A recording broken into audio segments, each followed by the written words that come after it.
Vamos às notícias. 4 pessoas foram presas hoje de manhã, suspeitas de participarem do assassinato da vereadora Marielle Franco e do motorista Anderson Gomes. Eles são acusados de associação criminosa, porte de arma e obstrução de justiça. Entre os presos estão Elaine Lessa, mulher do sargento Rony Lessa, que está preso, acusado de ter disparado contra Marielle e Anderson, e também Bruno Figueiro, irmão de Elaine. O crime ocorreu no dia 14 de março de 2018 e até agora a polícia não identificou os mandantes do crime. O Supremo Tribunal Federal adiou o julgamento sobre o alcance da tese que pode anular sentenças da Lava Jato. A sessão estava marcada para hoje à tarde, mas Dias Toffoli, presidente da corte, alegou que o tema requer a presença de todos os ministros na discussão, que seria impossível hoje. Ontem, o tribunal concluiu a votação da tese com 7 votos a favor e 4 contra. No pronunciamento de seu voto a favor da tese, Gilmar Mendes falou em tortura na Lava Jato e voltou a criticar a conduta de Sérgio Moro. Vamos ver. Hoje se sabe de maneira muito clara, e o Intercept está aí para confirmar e nunca foi desmentido, que usava-se a prisão provisória como elemento de tortura. Custa-me dizer isto no plenário, mas era instrumento de tortura. E quem defende tortura não pode ter assento na Corte Constitucional. Não parece haver dúvida de que o juiz Moro era o verdadeiro chefe da força-tarefa de Curitiba. Em diversos momentos, o magistrado direcionou a produção probatória nas ações penais e aconselhou a acusação, inclusive indicando testemunhas e sugerindo a juntada de provas documentais. Quem acha que isto é normal, certamente não está lendo a Constituição e o nosso Código de Processo Penal. Numa entrevista ao site Migalhas, o ex-presidente Lula falou sobre as indicações dos ministros do STF durante o seu governo. 8 dos 11 membros que atuam no tribunal foram indicados por Lula. Vamos ver. Alguém pergunta assim para mim, mas ô Lula, você não se arrepende de ter indicado ninguém? Não me arrependo. Se eu tivesse na mesma situação que eu estava e tivesse o mesmo currículo das pessoas que eu tinha e a mesma informação, eu os indicaria. Porque eu não indiquei eles lá para pedir favor para eles. Eu não indiquei eles para defender o PT. Eu indiquei eles para defenderem a Constituição e para serem o garante da justiça nesse país grande e potente. Nunca indiquei um amigo. Indiquei da forma mais republicana que alguém pode indicar. Não pedi favores para indicar, não pedi favor durante o exercício da presidência e não peço favor agora. O único favor que eles devem é a consciência deles e a Constituição brasileira, não a mim. Eles estão lá e estão lá para cumprir a Constituição, que é o que eu espero. Pacote anticrime de Sérgio Moro foi lançado hoje de manhã em Brasília. Jair Bolsonaro participou da solenidade e criticou a condenação de policiais por excesso. Vamos ver.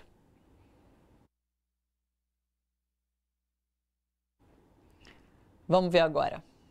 Tinha muito inocente. Tinha culpado? Tinha. Mas também tinha muito inocente. Basicamente por causa de quê? Excesso. Pode de madrugada, na troca de tiro com o marginal, se o policial dá mais de 2 tiros, ele ser condenado por excesso? Um absurdo isso daí. Mais ainda, o ativismo em alguns órgãos da justiça, do MP, na política, buscar cada vez mais transformar auto de resistência em execução. É doloroso você ver um policial, chefe de família, preso por causa disso.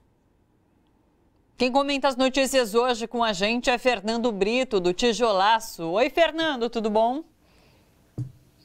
Se a gente aceitar tudo bom como força de expressão, tá sempre, bem. sempre. Mas os dias cada vez mais estão revelando situações extremas, né? Esse trecho da fala do ministro Gilmar Mendes, que você reproduziu, foi só um pedaço do discurso que em qualquer país do mundo seria motivo de um imenso escândalo nacional. Afinal de contas, um dos ministros mais influentes da Suprema Corte Brasileira disse que a Operação Lava Jato era chefiada pelo juiz, em conluio com os promotores. B, que as prisões serviam como instrumento de tortura. E quem defendia tortura, diz ele, não poderia sentar-se àquela corte. Em terceiro lugar, ele elencou um rosário de ilegalidades cometidas no curso do processo, e diante do absoluto silêncio de todos os seus pares. O que mais me impressionou ali, mais até do que o Gilmar falou, foi o que se calou. A desmoralização daquele Supremo era tão grande que ninguém pôde abrir a boca para apoiar ou rejeitar. Pareciam uma gaiola de coelhos assustados. E isso é terrível para a justiça brasileira.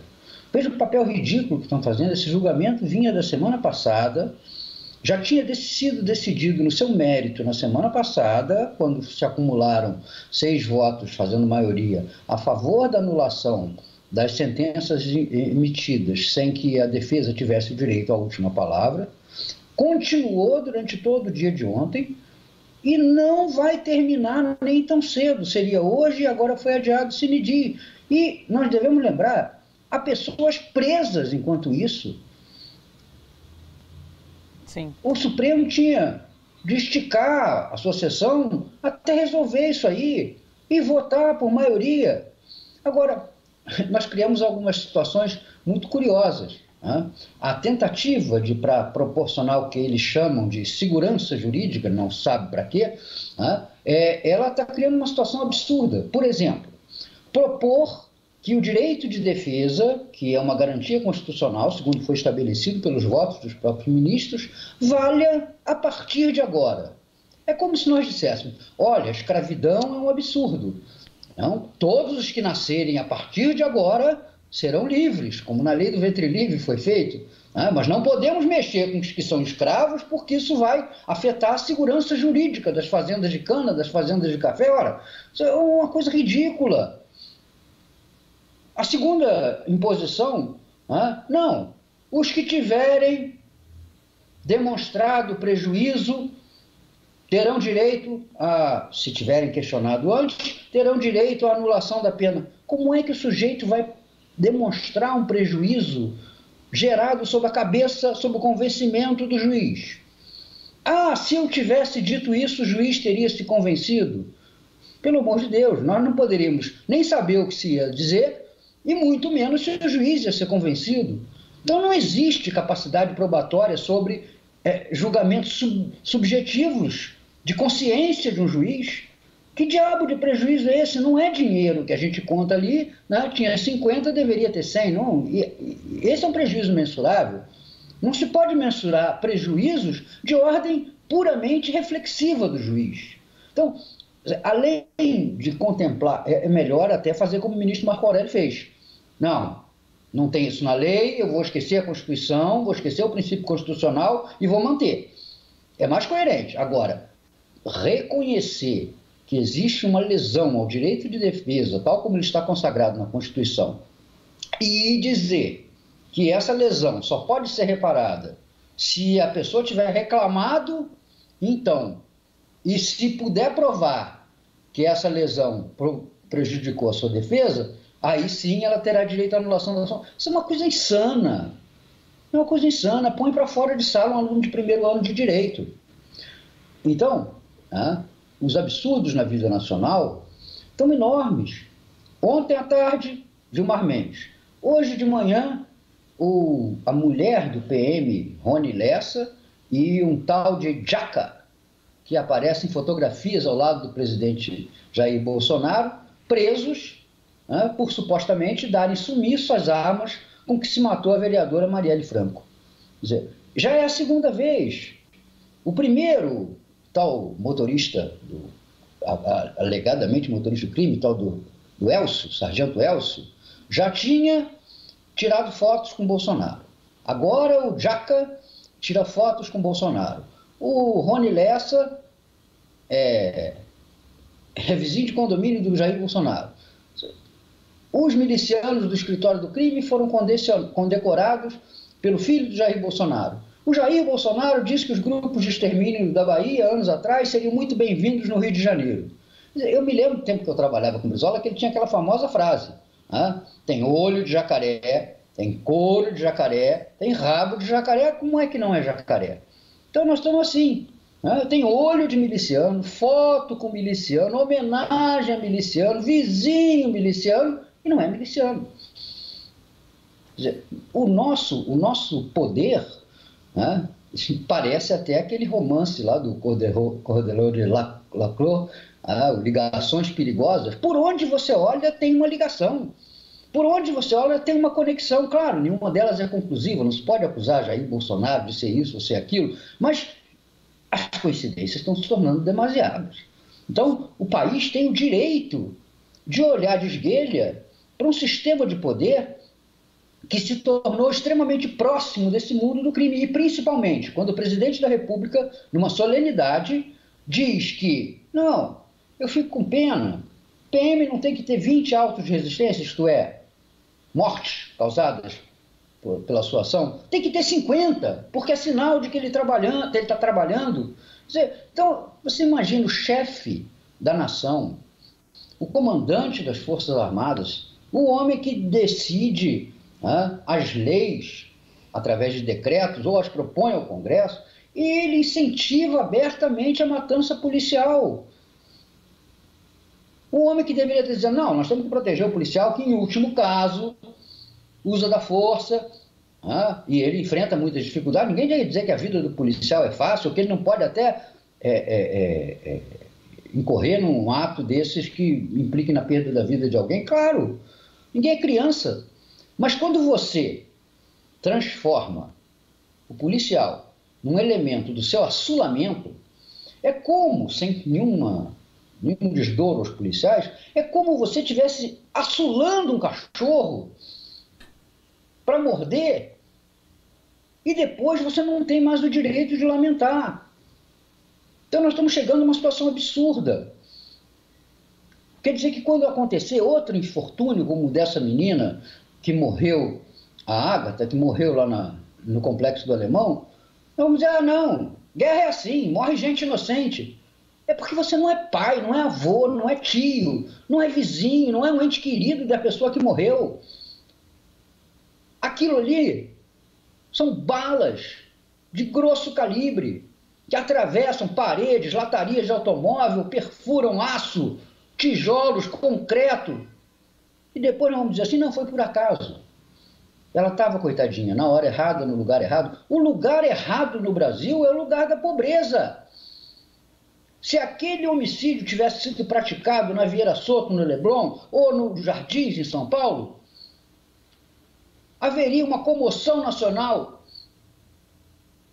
E o PM, que executou aquele tiro, ontem a reconstituição do crime deixou isso bastante claro, e o PM que executou aquele tiro, né, estaria dependurado diante da opinião pública, com os governantes dizendo, pelo amor de Deus, e promovendo missas e dizendo que todos serão severamente punidos na forma da lei. Mas é pobre. E pobre no Brasil cada vez mais está condenado ao gueto. É isso. Só para finalizar, retomando um pouco a história do STF, a reportagem da Folha de São Paulo hoje sobre bastidores da agenda do Supremo, traz que provavelmente na próxima semana a Corte volte a discutir segunda instância e suspeição de Sérgio Moro. Você acha que de alguma forma eles preparam o terreno para uma possível soltura do ex-presidente, tendo em vista que esses dois processos têm impacto direto na prisão de Lula? Eu acho que tem dois sinais contrários. O primeiro, de fato a Lava Jato entrou num processo de erosão, de desmoronamento que torna, para aqueles que querem aproveitar a situação de fraqueza em que Sérgio Moro, os promotores e a própria Lava Jato se meteram, sim, seria uma tendência natural que se votasse amanhã. Eu, particularmente, tenho minhas desconfianças, porque acho que a coragem ainda não voltou aos nossos tribunais.